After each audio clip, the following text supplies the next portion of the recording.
Chapter 1.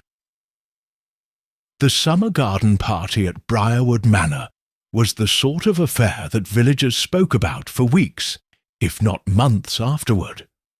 Hosted by the venerable Lady Clara Redmayne, the grand dame of Briarwood, it was an occasion of floral arrangements, delicate sandwiches, and carefully maintained propriety. Briarwood itself was a place where time seemed to slow down. Nestled in the rolling hills of the English countryside, the manor was surrounded by gardens that bloomed with every colour imaginable, bordered by ancient oak trees and neatly trimmed hedges. The air was always heavy with the scent of roses, lavender, and the faintest hint of wood smoke from chimneys far off in the distance. It was a place where everything appeared perfect on the surface, and that, of course, was the charm of it.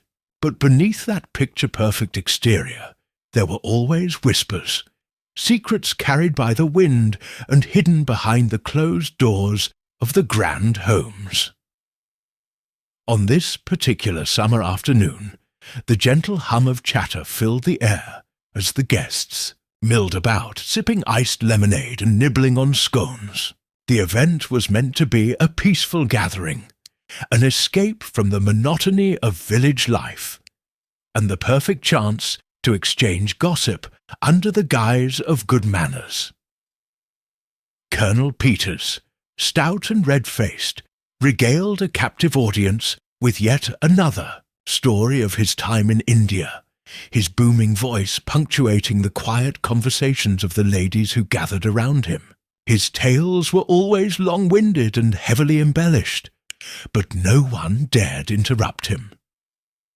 Mrs. Eleanor Brent, the vicar's wife, leaned in close to her friend Alice Grayson, whispering about some scandalous affair from 2 decades past, a matter long since forgotten by most, but still fresh in the minds of the elderly women who enjoyed reliving past misdeeds.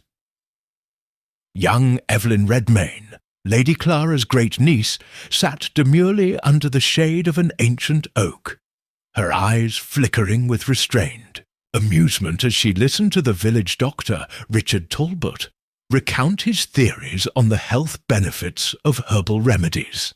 She appeared calm, poised even, but Miss Marple, seated nearby on a bench, noticed the slight tension in the girl's shoulders, perhaps a reflection of her growing frustration with the ever-present chatter. And then, of course, there was Miss Marple. Seated comfortably near the rose trellis, she sipped her tea, her knitting needles clicking softly. She was content to observe, as she always was, content to listen, to smile, to take in the subtle undercurrents that others so often missed. Though a quiet woman by nature, she had a sharp mind and a keen understanding of the human condition. It was this, more than any formal training, that had earned her the reputation as the village's most brilliant detective. As always, Miss Marple made no show of her intellect. She did not seek attention, and she was content to remain an observer. Her friends and acquaintances were far too eager to engage in idle chatter, but she was perfectly content to let them. She knew that in the silence, in the moments when no one was paying attention, the most important details often revealed themselves. The atmosphere at the garden party was charming, the setting idyllic. The sun shone brightly in the sky, casting warm rays on the lush green lawn. The guests seemed oblivious to the inevitable shift in the air. The air was thick with laughter and light-hearted conversation, but Miss Marple's sharp eyes moved across the gathering, picking up subtle shifts. In behaviour, the occasional frown, the awkward glance, tiny clues that no one else seemed to notice. And then, of course, it happened. A scream. A high-pitched, chilling cry that cut through the laughter like a knife. It was an unexpected sound, one that sent a shiver down the spine of every person present. The guests froze, their conversations coming to an abrupt halt. In that one moment, the carefree atmosphere shattered. The cry had come from the side of the garden, near the ornamental pond. Without thinking, the guests rushed in the direction of the sound, panic rising in their chests. Even Colonel Peters, usually slow to move and often grumbling about everything, was on his feet and pushing through the crowd with surprising speed. Miss Marple, however, remained seated for a moment longer than the others. She did not rush, did not panic. Instead, she closed her eyes briefly, feeling the vibrations of the event around her. She had known something was off. The atmosphere had changed, and the slightest flicker of unease had hovered just beneath the surface.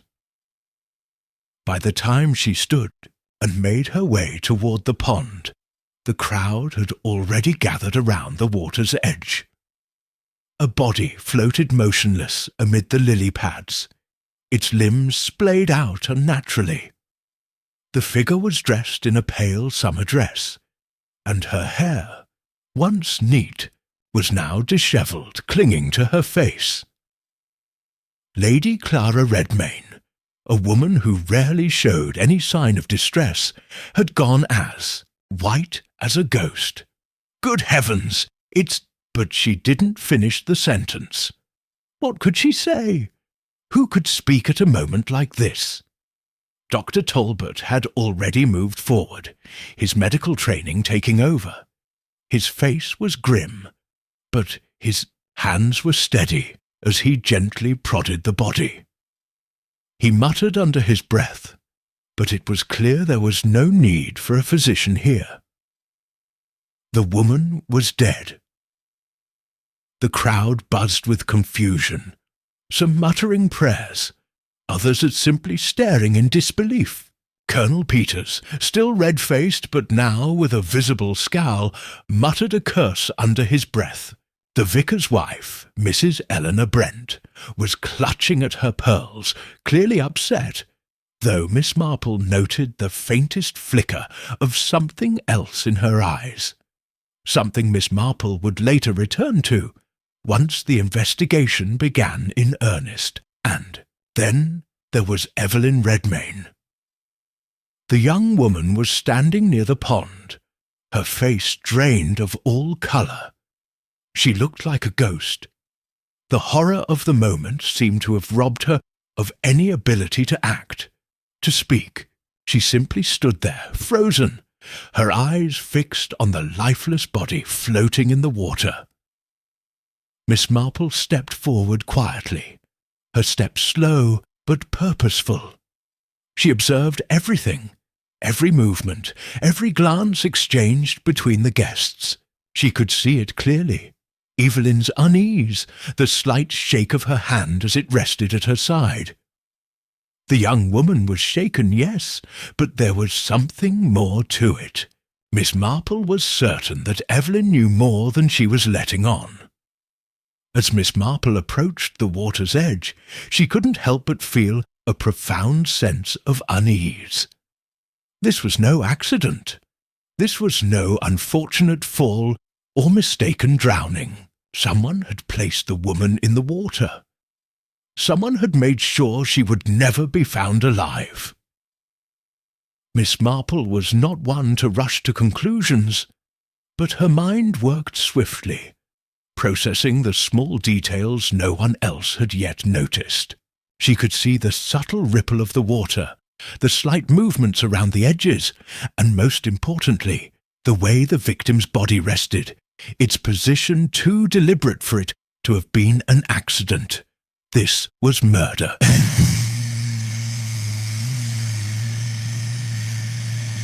Chapter 2. The village of Briarwood had always been a place where life moved at a gentle pace, where the worst scandal usually involved a misplaced parcel at the post office, or an unreturned borrowed book from the lending library. But now a woman lay dead in the ornamental pond of Briarwood Manor, and the village's peaceful veneer had been shattered. By the time the police arrived, the garden party had dissolved into a chaotic blend of hushed whispers, nervous glances, and muffled gasps. The guests had been ushered away from the pond, though that did not stop them from craning their necks or murmuring their own theories about the shocking event.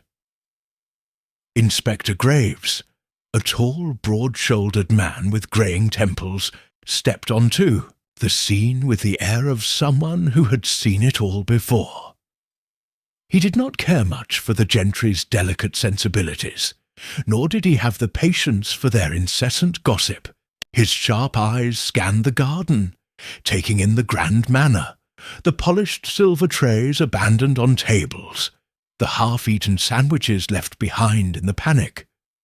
But most of all, his gaze settled on the body being pulled from the pond.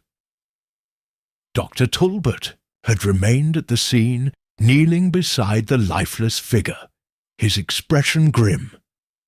He looked up at the inspector and shook his head. "She's been dead for at least an hour, maybe longer. Drowning might not be the cause, though. There's bruising around her throat," Inspector Graves grunted, stepping forward to take a closer look. The woman, now identified as Beatrice Lovell, a distant cousin of Lady Clara's, had been staying at Briarwood Manor for the past few weeks. No one had expected her visit to end like this. Miss Marple, standing a few steps away, watched the scene unfold with quiet interest. She had seen her fair share of tragedies, and though she was no police officer, she had an undeniable talent for noticing things that others overlooked. The inspector straightened and turned to the gathered guests. His voice was authoritative, but not unkind. "Ladies and gentlemen, I need to ask you all to remain at the manor for the time being. This is now a police matter, and I will require statements from each of you." A ripple of unease passed through the crowd. Lady Clara, still visibly shaken, stepped forward. "Inspector, surely this must have been some terrible accident. Beatrice was not the sort of woman to have enemies." Graves fixed her with a level gaze. "And yet, Lady Redmayne, someone saw fit to put their hands around her throat." A murmur ran through the crowd. Mrs. Eleanor Brent audibly gasped. Evelyn Redmayne took a shaky step back. Colonel Peters clenched his jaw. Miss Marple, however, noticed something far more telling: silence. While the guests reacted with horror, a few individuals remained unusually still, their eyes shifting just slightly, their postures too careful. That, she knew, was where the truth lay. The inspector sighed and turned to Dr. Talbot. "You said an hour at least?" "Yes," the doctor confirmed. "Which means she died before the scream was heard." Graves frowned. Then how did her body end up in the pond afterward? That was the real question. Miss Marple's mind worked quickly. If Beatrice Lovell had been murdered earlier, then the scream had been something else. Perhaps a deliberate discovery, or even a distraction. But who would benefit from such a thing? And why? The villagers, now properly horrified, were beginning to form their own theories. "It must have been an outsider," Mrs. Brent declared. "No one from Briarwood would commit such an atrocity." "Perhaps a robbery gone wrong?" Colonel Peters mused. "A thief caught in the act." But Miss Marple knew better. This was no crime of opportunity. This was deliberate, planned. Someone had wanted Beatrice Lovell dead, and they had succeeded. The question now was, why? And more importantly, who? Chapter 3 Briarwood had never seen such a scandal. A murder in the midst of Lady Clara's esteemed garden party. Unthinkable. Yet here it was, hanging over the village like a dark cloud, disrupting the very fabric of their quiet existence. Inside Briarwood Manor, the guests had been gathered into the drawing-room, their afternoon of social niceties replaced with uneasy glances and hushed conversations. The room itself, with its elegant Georgian furnishings and heavy velvet drapes, had suddenly become suffocating, its grand chandeliers illuminating the guilty shadows flickering across the guests' faces. Miss Marple took her usual place in the background, seated near a small writing desk, her hands gently resting on her lap. She did not speak unless spoken to, nor did she contribute to the wild theories now being exchanged like currency. No, Miss Marple simply observed, and observation, she knew, was far more valuable than any interrogation. Inspector Graves, positioned near the grand fireplace, surveyed the room like a general assessing his troops before battle. His voice, steady and firm, cut through the low murmurs. "Let's start with the basics," he said. "Beatrice Lovell was murdered some time before her body was found in the pond. According to Dr. Talbot, the bruising around her throat suggests strangulation. This was not an accident. This was deliberate." A collective gasp echoed through the room, but it was muted, forced, as though the guests had already come to that conclusion themselves. Lady Clara, seated stiffly on the sofa, cleared her throat. "Inspector, this is all very distressing. I knew Beatrice well. She had no enemies, certainly none in Briarwood. Could it not have been someone from outside the village?" Graves regarded her for a long moment before speaking. "Lady Redmayne, while I appreciate your desire to believe that your guests are beyond suspicion, the reality is that Beatrice Lovell was murdered during your garden party, surrounded by people she knew. Until I have reason to believe otherwise, I must assume that one of you in this very room is responsible." Silence fell over the gathering. It was an uncomfortable, leaden silence. Then, quite suddenly, Evelyn Redmayne let out a strangled breath. "This is madness," she said, her voice trembling. "None of us could do such a thing." Colonel Peters gave a gruff nod. "Agreed. We are civilized people, Inspector. This is not the sort of thing that happens here." Inspector Graves was unimpressed. "And yet it has." Miss Marple did not miss the way Lady Clara shot Evelyn a warning look, nor the way the younger woman quickly averted her gaze. There was something there, something unsaid. Miss Marple made a mental note of it. Graves continued, "Now, I need each of you to account for your whereabouts during the past hour. Let's start with you, Lady Redmayne." Lady Clara straightened her posture, her well-practised elegance intact despite the tension in the room. "I was overseeing the staff in the dining hall, ensuring that refreshments were served properly. Several of my maids can confirm this." Graves nodded. "And you, Miss Redmayne?" Evelyn swallowed. I was near the oak tree speaking with Dr. Talbot." The doctor, who had remained quiet up until this moment, nodded in confirmation.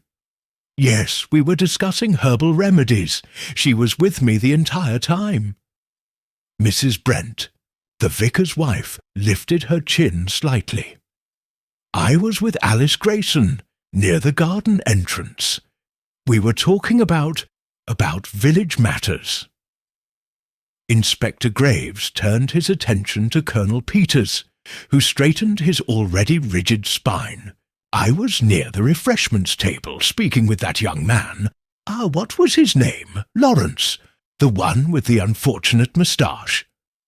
"Lawrence Edgeworth," Graves supplied, flipping open his notebook. "Yes, that's the one." The inspector continued down the line, methodically collecting alibis, though Miss Marple could already tell that none of them were airtight. No one had been truly alone, but neither had anyone been completely accounted for. That was the nature of a garden party. People came and went, conversations shifted, movements overlapped. "Miss Marple." Graves turned to her with a flicker of curiosity in his eyes. She gave him a pleasant smile.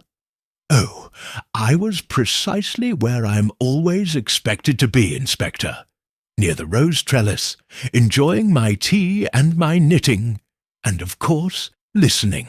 There was a faint chuckle from one of the guests, but Graves did not smile. "Did you happen to notice anything unusual?" Miss Marple tilted her head slightly, as though considering her answer carefully.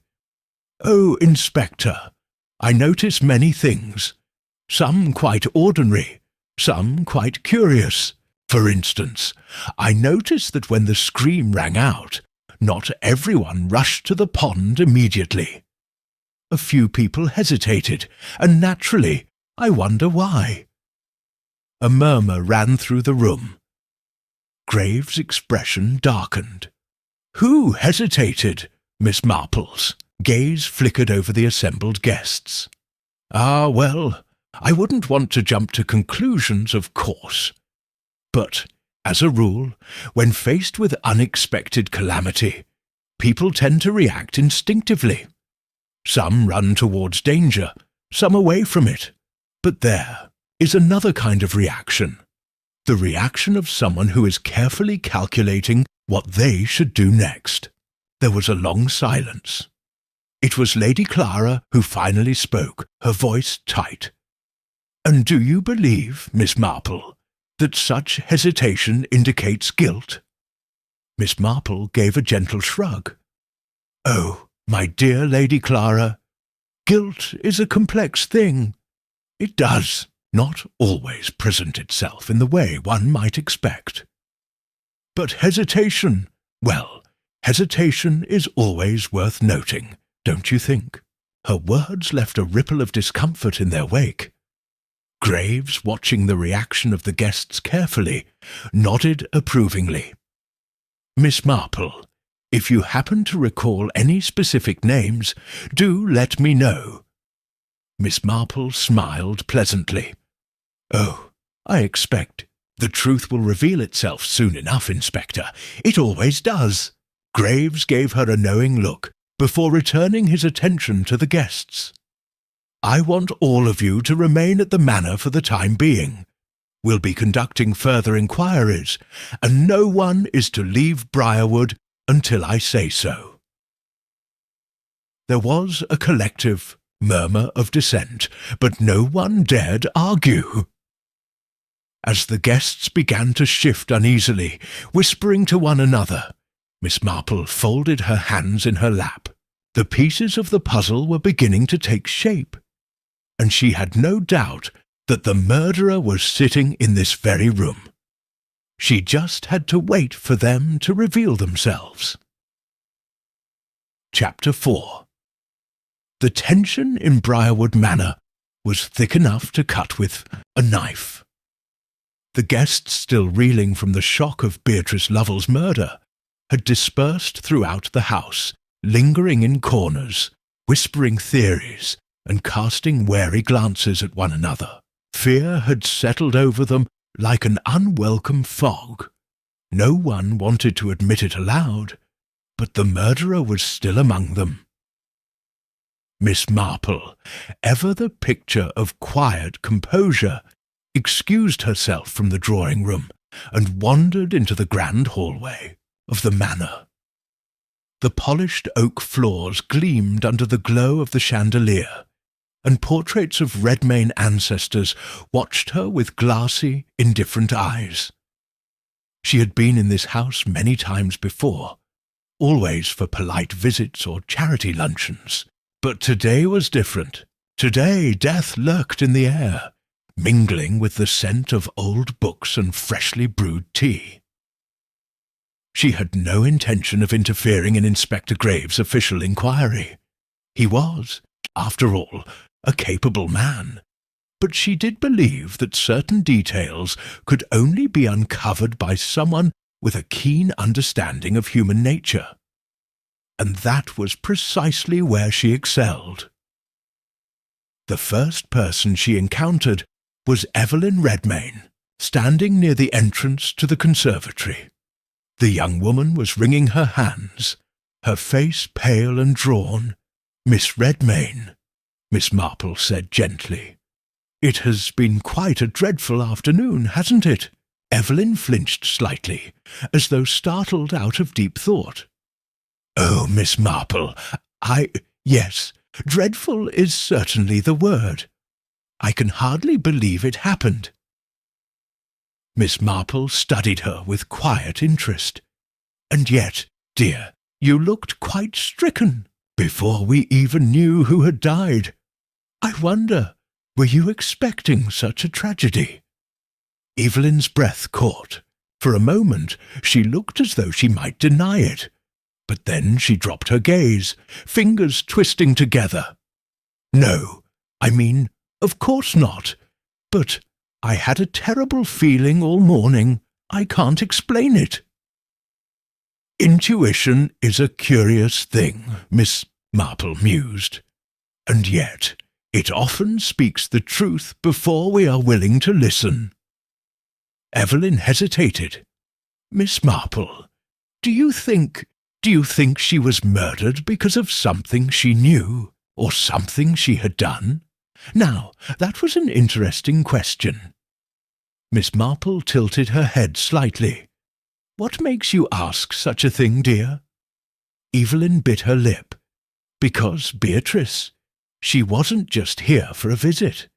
She told me she had come to Briarwood for a reason, but she never said what it was.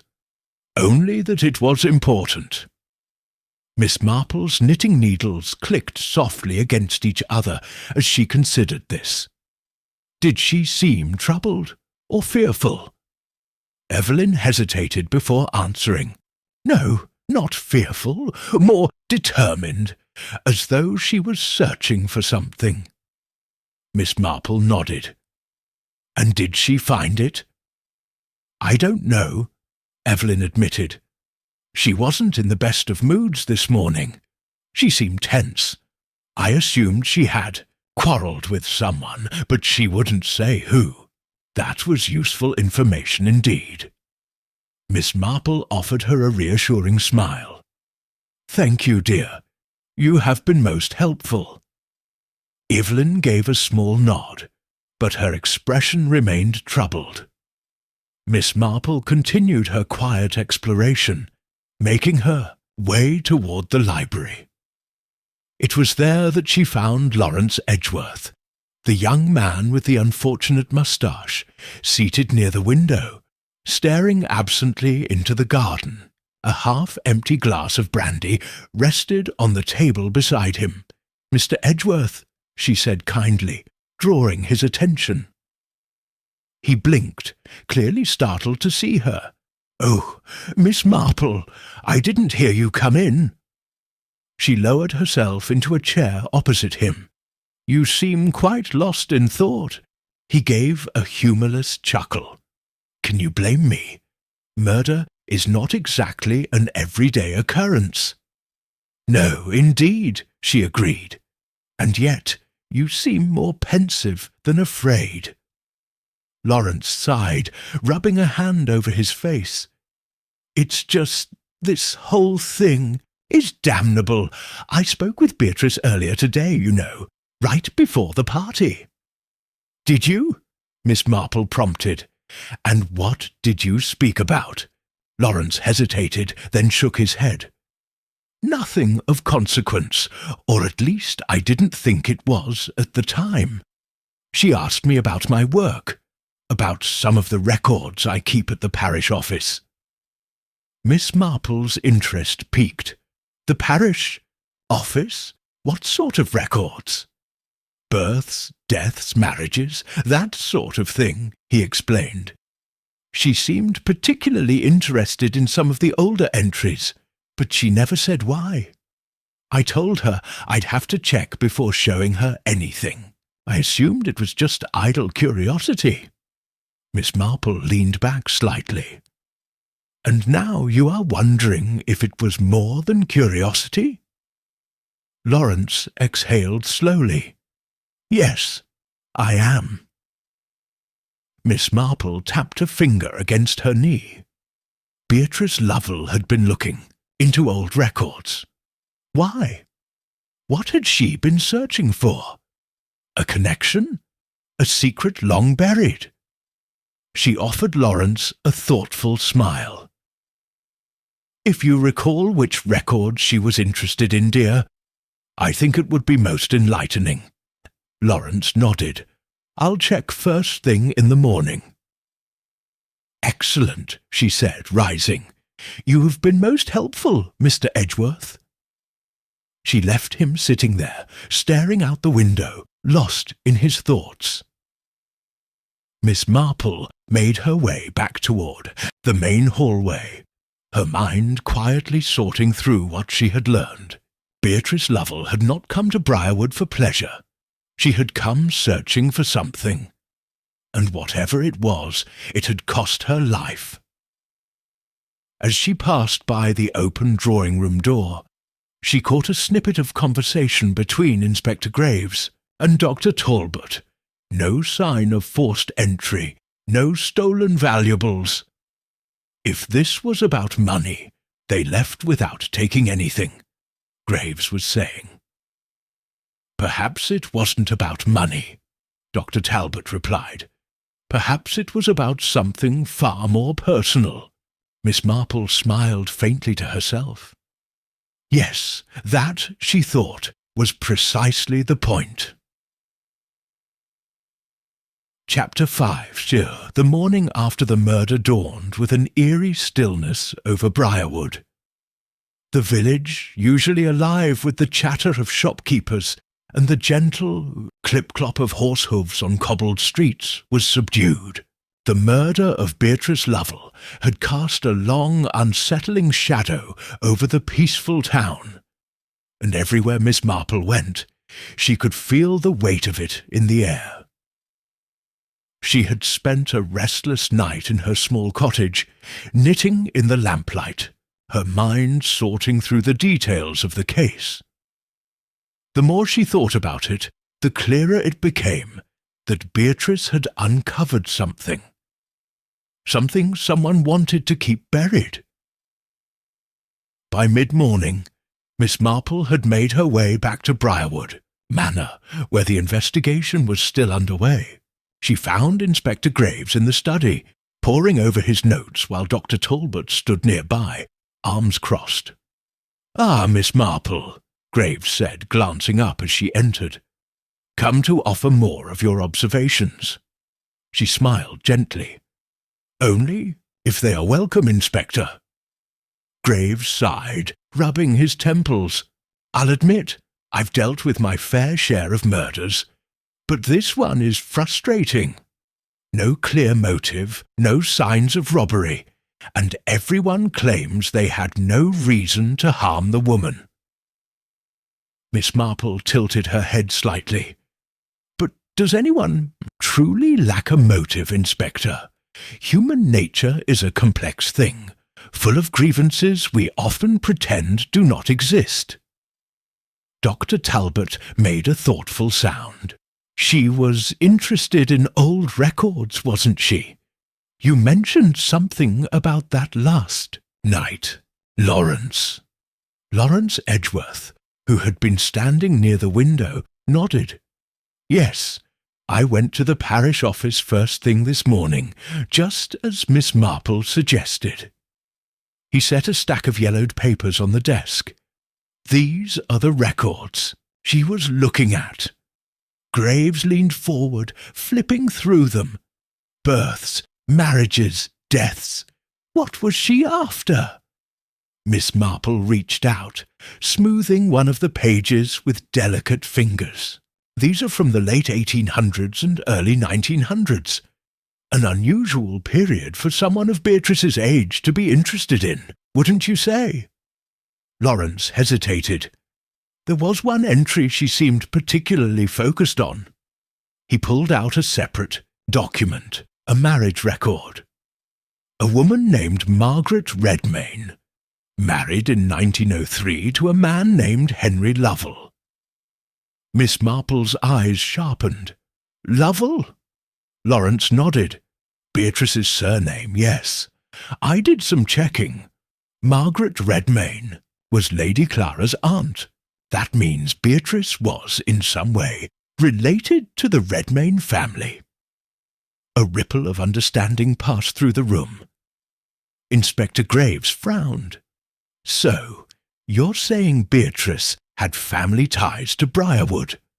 Why wouldn't Lady Clara have mentioned that? Lawrence shrugged.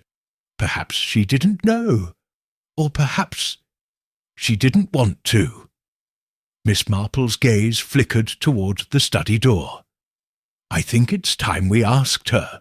Lady Clara Redmayne sat stiffly in the grand parlour, her hands folded neatly in her lap, her expression carefully controlled. She had spent the morning in quiet solitude, entertaining no visitors and avoiding all conversation.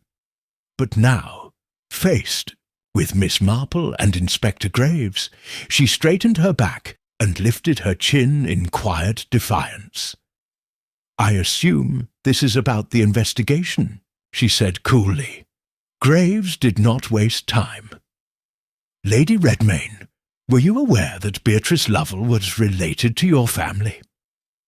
A flicker of something, perhaps surprise, perhaps something darker, flashed across Lady Clara's face.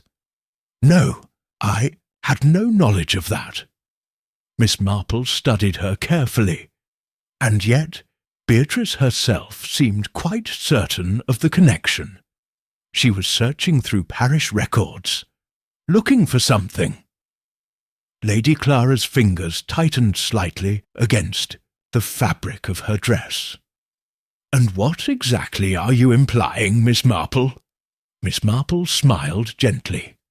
Oh, nothing at all, my dear. Only that Beatrice was very determined to uncover something about her past. Graves leaned forward. And if she found something, would that have given someone a reason to kill her? Lady Clara hesitated. It was only for a moment, but Miss Marple caught it. There is nothing in my family history that would lead to murder, Inspector, Lady Clara said finally. But her voice had lost a fraction of its earlier confidence. Miss Marple glanced at Lawrence. Tell me, dear, did Beatrice take any of the records with her? Lawrence shook his head. No, she made notes in her diary, but she didn't take anything. Then her diary, Miss Marple mused. That is where the answer lies. Graves sat up straighter. The diary, where is it? No one answered. Miss Marple's smile never wavered, but her eyes twinkled with something sharp.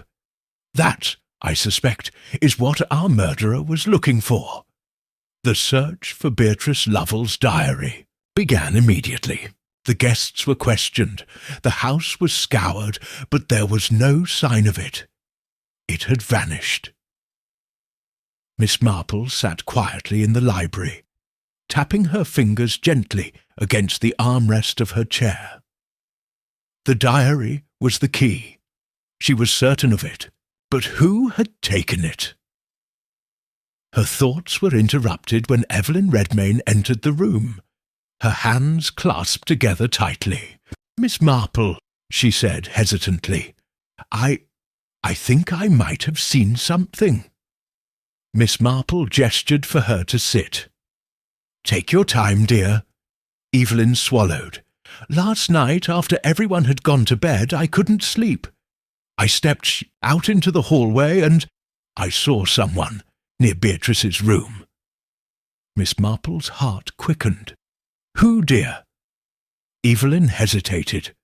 A sound from the doorway made them both turn.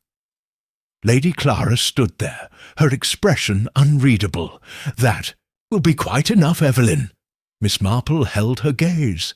Lady Clara, calm and poised as always, simply smiled. "Some secrets, Miss Marple, are best left buried." And with that, she turned and walked away. Miss Marple sat in silence for a long moment, her mind turning over what had just transpired. The past had come back to haunt Briarwood, and someone was willing to kill to keep it buried. And now Miss Marple knew exactly where to start digging. Chapter 6. Miss Marple sat in the grand library of Briarwood Manor, her knitting resting idly in her lap. The fire crackled gently in the hearth, casting flickering shadows against the leather-bound books that lined the towering shelves. But Miss Marple wasn't interested in the warmth of the fire or the comfort of her usual quiet reflection. No, her sharp mind was busy untangling something far more intricate than yarn. Lady Clara's words still echoed in her ears. "Some secrets are best left buried." It was not a statement of denial. It was not a claim of innocence. It was a warning. Evelyn Redmayne sat across from her, shifting uncomfortably in her chair. The young woman had been on edge ever since her interrupted confession, and now, in the quiet of the library, she looked as though she wasn't sure whether to speak or flee. Miss Marple fixed her with a gentle gaze. "Evelyn, dear, I understand your hesitation, but you must see, keeping things to yourself will not make this go away. It will only put you in danger." Evelyn swallowed hard. "I don't know anything for certain. I only saw a figure outside Beatrice's room. It was dark and I didn't get a good look." Miss Marple's expression did not waver. "And yet you must have seen enough to have a suspicion." Evelyn bit her lip. I thought I saw someone slip inside her room. I was going to call out, but something stopped me." Miss Marple tilted her head slightly. "Fear?" Evelyn hesitated before nodding. "Yes, but not because I was afraid of being caught. It was more a feeling, a terrible feeling, as if I spoke, something worse would happen." Miss Marple's fingers resumed their slow movement against the soft wool of her knitting. "And did you recognize anything about the figure? A silhouette? A particular gait?" Evelyn hesitated. Before she could answer, the door to the library creaked open, and Lawrence Edgeworth stepped inside, his usual nervous energy barely contained. "Miss Marple," he said, glancing briefly at Evelyn, before turning his attention fully to the elderly woman. "I've found something in the parish records." Miss Marple nodded for him to continue. Lawrence set a small leather-bound book on the table in front of her. It was old, its pages yellowed with age. "Beatrice wasn't just looking into old family records," he said, flipping it open. "She was looking for one specific name, and I found it." Miss Marple leaned forward, her eyes scanning the faded ink. "Margaret Redmayne, married 1903, died 1904. She traced the name with her finger before looking up at Lawrence, and Lawrence hesitated. "She died under suspicious circumstances. Miss Marple's brow furrowed slightly. "Go on," Lawrence exhaled. "According to the records, Margaret Redmayne was married to Henry Lovell, a man from a lower social class. The marriage was not approved by the Redmayne family. She died just a year later, supposedly from a fever. But there were rumours, whispers that she had been sent away, that her death was not as natural as it seemed." Miss Marple's mind worked quickly. "And Beatrice Lovell?" Lawrence met her gaze. "I believe Beatrice was Margaret's granddaughter." A heavy silence filled the library. Evelyn let out a shaky breath. Then she had a right to be here, a right to claim her place in the Redmayne family. Miss Marple nodded. "Yes, my dear, and that is precisely why someone wanted her dead." Secrets in the Manor. That afternoon, Miss Marple took a quiet walk through the estate grounds, her keen eyes taking in every small detail. She had always believed that houses, much like people, held on to their secrets, and Briarwood Manor had quite a few. As she strolled near the hedge-lined path leading to the ewe pond, she heard footsteps behind her.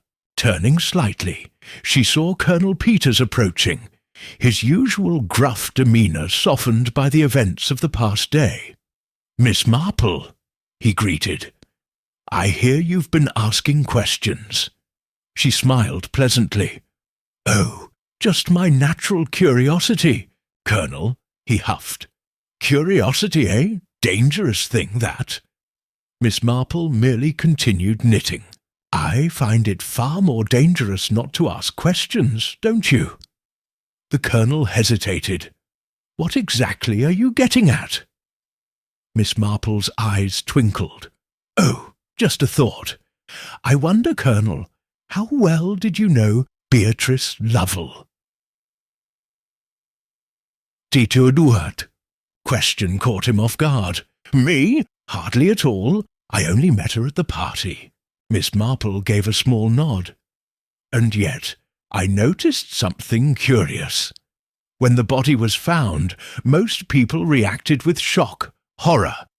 But you, Colonel, you looked, how shall I put it, resigned." Peters stiffened. "That's ridiculous." Miss Marple smiled kindly. "Perhaps, or perhaps not."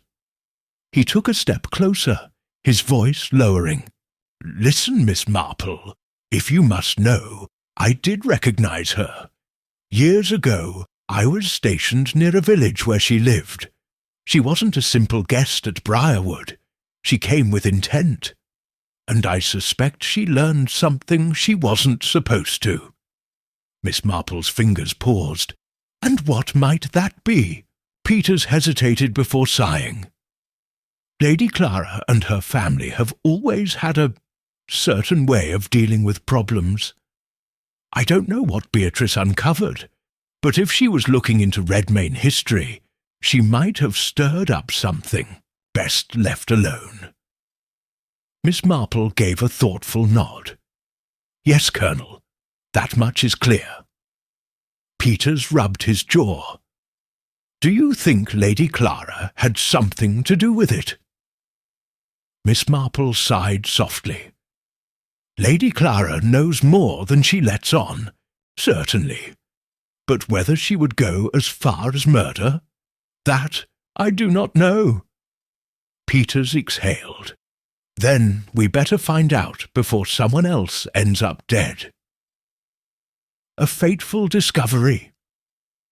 That evening, as Miss Marple sat near the drawing-room fire, she caught sight of a figure slipping down the corridor. Evelyn Redmayne.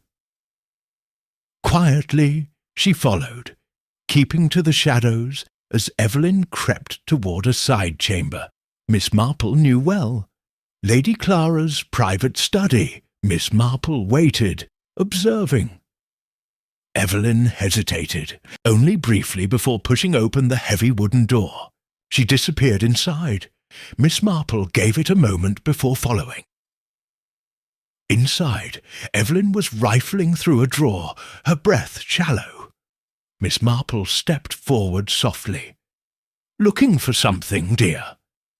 Evelyn gasped, whirling around. "Miss Marple, I—" Miss Marple's eyes were drawn to the object in Evelyn's shaking hands, a small, leather-bound book. Beatrice Lovell's diary. Miss Marple's lips pursed. "I see. And what exactly do you expect to find in there?" Evelyn's eyes filled with tears. The truth. Miss Marple reached out, gently taking the diary. She flipped through the pages, scanning Beatrice's careful handwriting. Then she stopped. There, written in dark ink, were the words, "I know what happened to Margaret Redmayne.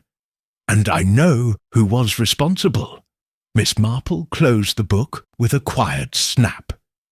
She looked at Evelyn, her expression unreadable. "My dear," she murmured, "I do believe we are much closer to the truth than we thought."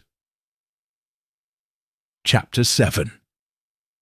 The weight of Beatrice Lovell's diary in Miss Marple's hands felt heavier than it ought to.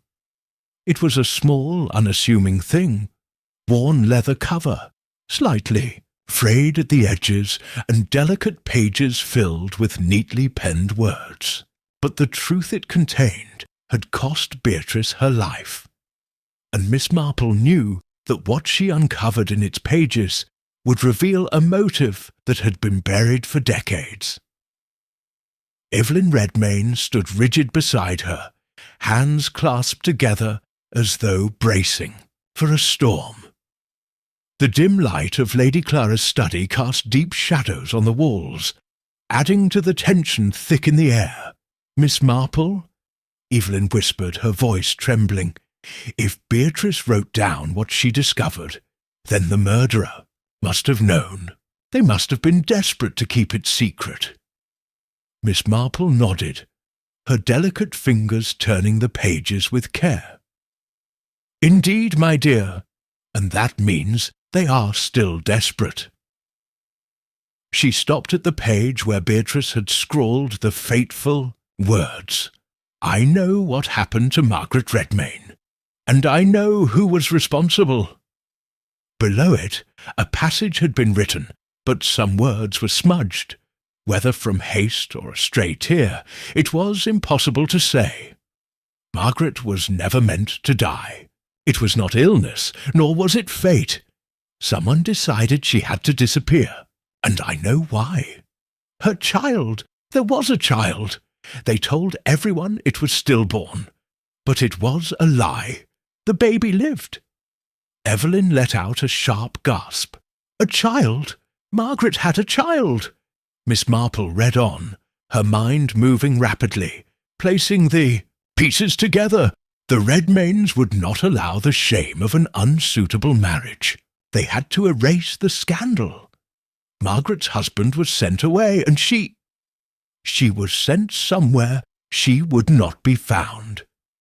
But she fought back. She tried to escape, and that was when she died. But it was no accident, no fever. Someone ensured that Margaret never returned. And the child, they kept it a secret. But I found the truth. The baby was hidden away, raised under another name. No one would have ever known, except for one thing. The passage ended abruptly, as though Beatrice had been interrupted before she could finish her thought. Evelyn turned wide eyes to Miss Marple. A child. If Beatrice was searching for a connection, then she must have believed the child survived, and that means Miss Marple's voice was quiet but firm. Someone in this house is not who they claim to be. Evelyn shuddered. But that was decades ago. If the child survived, they would be— Miss Marple closed the diary with a soft snap. A grown adult now, and possibly someone we have met." A chilling realization settled between them. The murderer had killed Beatrice to keep this secret buried, but the fact that Beatrice had written it down meant that someone, perhaps more than one person, had known she was close to the truth. And now Miss Marple and Evelyn knew it too. A confession of shadows. The next morning, Briarwood Manor was a house brimming with unease.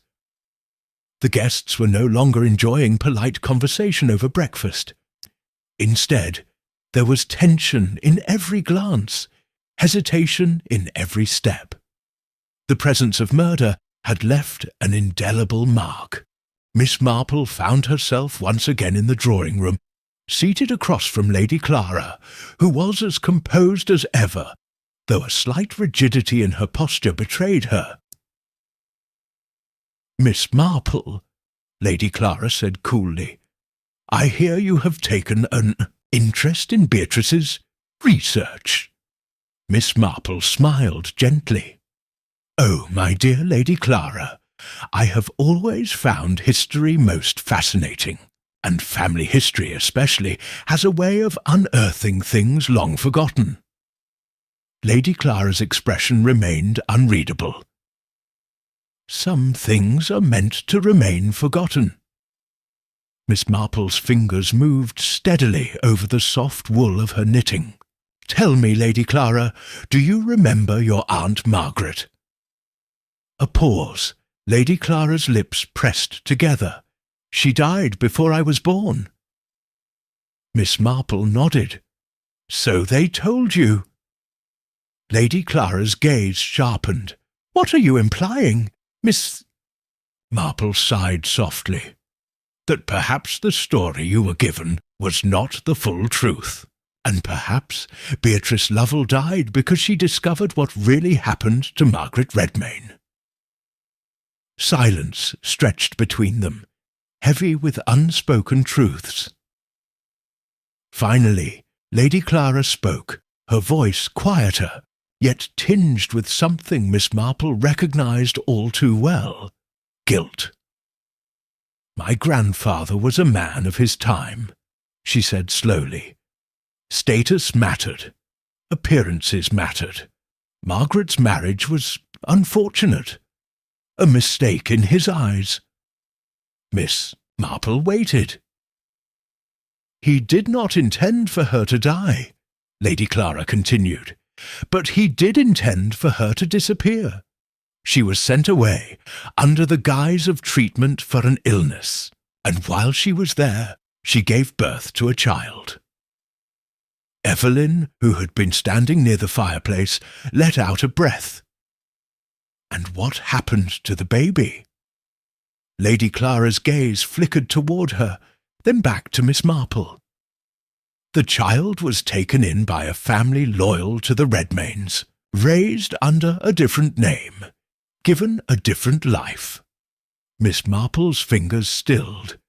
"And that child," Lady Clara exhaled, her poise finally slipping, "that child is standing in this very house." Evelyn's hands clutched the back of a chair for support. "Who?" she whispered. Miss Marple's voice was steady. "You." A silence so deep it seemed to swallow the room whole followed. Evelyn's breath caught. "No, that's not possible." Lady Clara turned away, her face as pale as the morning light spilling through the windows. "It was never meant to come to this." Evelyn's voice trembled. "You knew? You knew all this time?" Lady Clara nodded slowly. "I suspected, but I had no proof." Miss Marple stood smoothing her skirt. Beatrice had proof, and for that she was killed. Lady Clara's shoulders sagged. She didn't deserve to die. Miss Marple's gaze softened, but her voice remained firm. "Then tell me, Lady Clara, who killed her?" Lady Clara closed her eyes for a brief moment, as though bracing herself for what came next. "I don't know," she whispered. Miss Marple's eyes darkened with knowing. "But you have a suspicion, don't you?" Lady Clara hesitated. Then, at last, she nodded. Miss Marple glanced at Evelyn, who still looked shaken, then back at Lady Clara. "Then, my dear," Miss Marple said softly, "it's time to find the truth." Chapter 8. The truth had been unearthed. Evelyn Redmayne was not a Redmayne at all, at least not in the way she had always believed. She was Margaret Redmayne's child, the very heir whose existence had been carefully hidden away decades ago. Beatrice Lovell had discovered it, and for that knowledge she had been murdered. Now, standing in the dimly lit study of Briarwood Manor, Evelyn looked as though the ground beneath her had crumbled away. Her hands trembled against the velvet of the armchair she leaned upon, her breathing shallow. Lady Clara, ever composed, sat in her usual stiff-backed chair, staring at the polished floor as though it might offer her an escape from the reality. Now pressing down upon her, Miss Marple, standing between them, set the leather-bound diary gently on the desk. "I believe, my dear Lady Clara," she said softly, "that the time for secrets has passed." Lady Clara's hands twitched slightly against the folds of her skirt. "And what good will the truth do now, Miss Marple? Will it bring Beatrice back?" Miss Marple sighed, the weight of so many past tragedies settling into her bones. "No, my dear, but it may keep another from following her to the grave." Lady Clara flinched. Evelyn turned suddenly to Miss Marple, her voice barely above a whisper. "But who did it? Who killed Beatrice?" That, of course, was the question that had plagued Miss Marple's mind throughout the night. But now, with the full weight of the Redmayne family's history revealed, the answer had become startlingly clear. She turned her gaze toward Lady Clara. "You know, don't you?" Lady Clara hesitated, then exhaled slowly. "Yes." Evelyn recoiled slightly. "You know who killed her?" Lady Clara's fingers curled into the fabric of her dress. "I suspected, but I did not want to believe it." Miss Marple's voice was gentle. "Then it is time, Lady Clara. Who did this?" A long pause, and then Lady Clara whispered the name. Dr. Richard Talbot. A web of lies. Miss Marple had suspected as much, though hearing the name spoken aloud confirmed what she had already begun piecing together. Dr. Talbot, the trusted village physician, the man who had been present from the very moment the body was discovered, the man who had quickly declared that Beatrice's death was by strangulation, subtly steering the investigation away from other possibilities, and, more importantly, the man who had reason, deep, personal and damning, to ensure that Beatrice Lovell never spoke the truth. Evelyn looked stricken. Dr. Talbot? But why? Miss Marple folded her hands before her. "Because, my dear, Dr. Talbot is not simply the village doctor. He is, in fact, the illegitimate son of your grandfather, Alfred Redmayne." Evelyn's eyes widened. "That can't be—" Lady Clara closed her eyes. "It is true," Miss Marple continued, her voice steady. "Many years ago, Alfred Redmayne had an affair with a woman from the village. Their son Richard was raised in secrecy, educated well, and given the position of doctor to ensure he had a respectable place in society. But he was never truly accepted, never fully one of them. Lady Clara's voice was barely above a whisper. "And when he discovered that Evelyn was the true heir—" Miss Marple nodded. He realized that if the truth came out, everything he had built, his place in the village, his reputation, would crumble. Beatrice's discovery meant that his father's estate, his inheritance, his legacy, all of it would be overshadowed by the rightful heir. Evelyn swallowed. "But I never wanted anything. I didn't even know." Miss Marple gave her a gentle look. But Beatrice did, and she was determined to make sure the truth was known. Evelyn's hands clenched at her sides. He killed her to protect his inheritance. Miss Marple nodded gravely. "It was not just about money, my dear. It was about status. Dr. Talbot has lived his entire life trying to prove himself worthy of the Redmayne name, and then, when he learned that the true heir was standing in plain sight all along, he panicked," Lady Clara finished. Evelyn exhaled sharply, as though the weight of it all was pressing down on her. And Beatrice, she must have confronted him. Miss Marple turned back to Lady Clara. "Did you know, or did you suspect?" Lady Clara sighed. "I suspected. I knew Beatrice had spoken to him, and I knew that if anyone had reason to silence her, it was Richard." Evelyn turned sharply toward Lady Clara. "And yet you said nothing." Lady Clara met her gaze. "And what would I have said? That my family had built its legacy on deception. That the man who had tended to this village's sick and dying for years was a murderer. The Redmayne name has carried weight for generations. Evelyn, that weight does not lift easily." Evelyn's voice shook. "And so you let Beatrice die," Miss Marple interjected softly. "Lady Clara did not kill Beatrice, my dear, but her silence nearly allowed the murderer to go free." Lady Clara's gaze dropped to her lap. For the first time, her poise crumbled.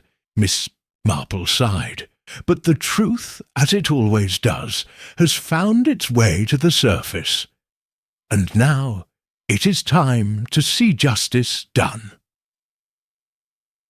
The trap is set. Miss Marple wasted no time. She sent for Inspector Graves, who arrived at Briarwood Manor within the hour. With him he brought 2 constables, enough, Miss Marple suspected, to ensure that Dr. Talbot would not attempt to flee. The confrontation took place in the drawing-room, where Dr. Talbot, unaware of what was about to unfold, was seated with a cup of tea. He looked up as they entered, his expression carefully controlled.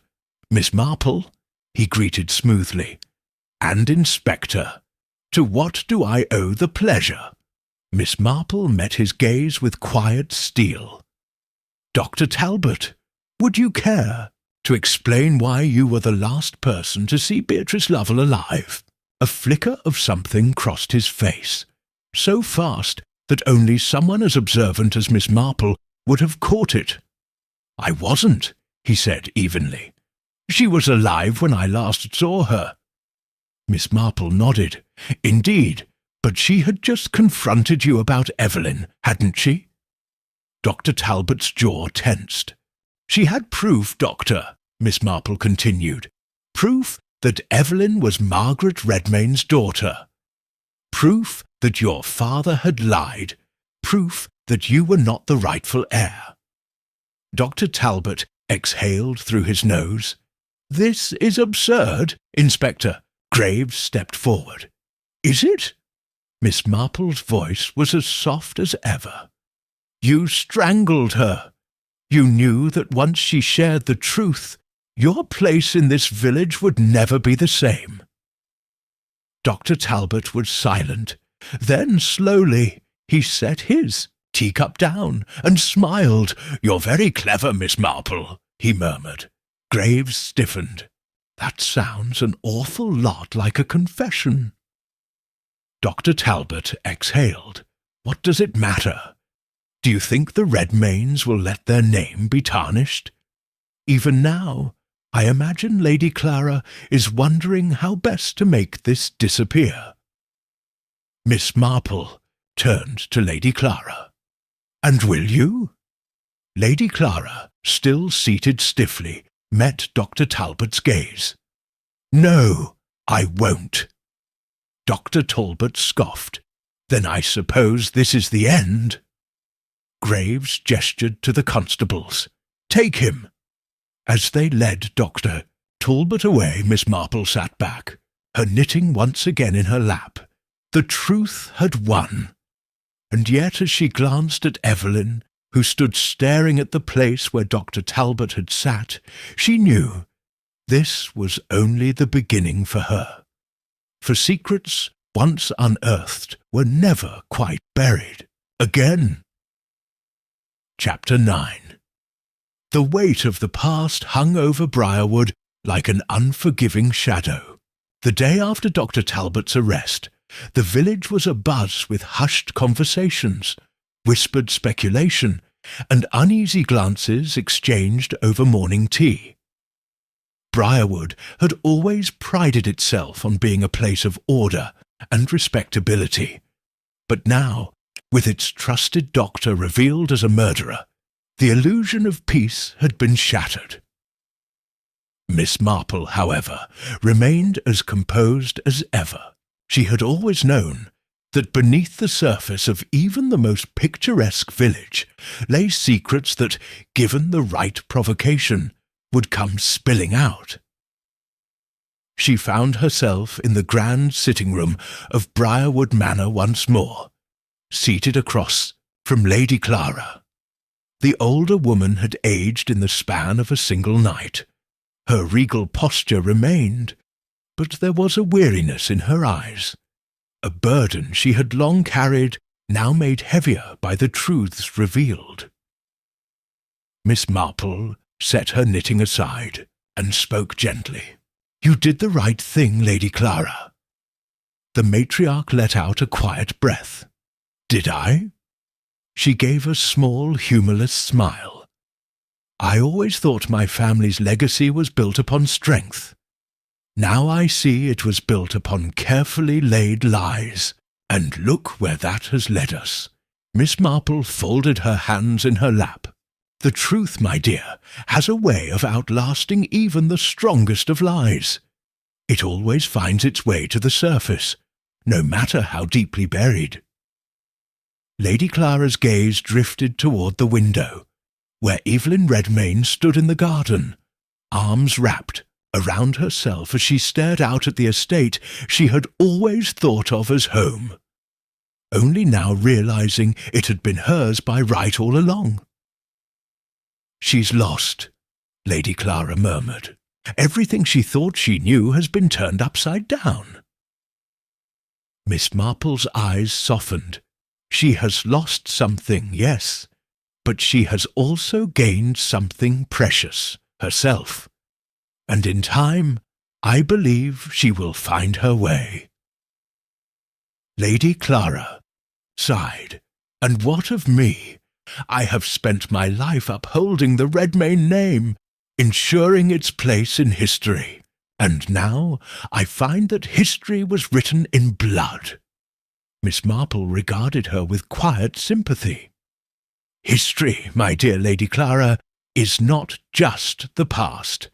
It is the choices we make now.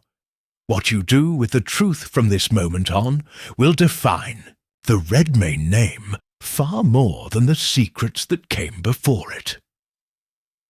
Lady Clara was silent for a long time. Then, with a slow nod, she whispered, Perhaps you are right, Miss Marple. A new beginning. Later that afternoon, Miss Marple found Evelyn sitting on a stone bench near the pond, the very place where Beatrice Lovell's body had been discovered. It was a quiet, contemplative spot, and Evelyn's expression was unreadable, as she gazed into the rippling water. Miss Marple took a seat beside her. For a long moment, neither woman spoke. Finally, Evelyn broke the silence. "I don't know who I am any more." Miss Marple smiled gently. "You are Evelyn Redmayne. You always have been." Evelyn shook her head. "But I'm not really a Redmayne, am I? Not in the way I thought. I was raised here, but I was hidden. A secret?" Miss Marple tilted her head. "Does a name define you, my dear? Or is it the person you choose to be?" Evelyn let out a slow breath. "Beatrice died because she wanted me to know the truth?" "Yes," Miss Marple agreed softly. Evelyn turned to her, determination flickering in her eyes. "Then I won't let that truth go to waste. I may not have been meant to inherit Briarwood, but I am a part of it, and I won't let my family's history dictate who I become." Miss Marple's smile widened. "Now that is a very wise thing to say." Evelyn gave a small, almost hesitant smile. "You always seem to know the right thing to say, Miss Marple." Miss Marple chuckled. "Oh, my dear, I merely know that people, no matter how tangled their pasts may be, always have a choice in shaping their future." Evelyn's gaze drifted back to the pond. "And what about you, Miss Marple? Now that the case is solved, what will you do?" Miss Marple patted her lap. "Oh, I shall return to my little cottage, my garden, and my knitting. Life, you see, has a way of continuing on, even after murder." Evelyn let out a small laugh, though it was tinged with sadness. "Will you visit?" Miss Marple smiled warmly. "Of course, my dear. I suspect Briarwood will always have its fair share of mysteries, even if they are only the sort found in people's hearts." As the afternoon sun cast a golden glow over the estate, the weight of the past began to lift, just slightly. Evelyn Redmayne would carry the burden of her family's secrets, yes, but she would also shape its future. And Miss Marple? She would return home, knowing that once again she had restored order to a world that had momentarily slipped into chaos. For that, after all, was what she did best, the end.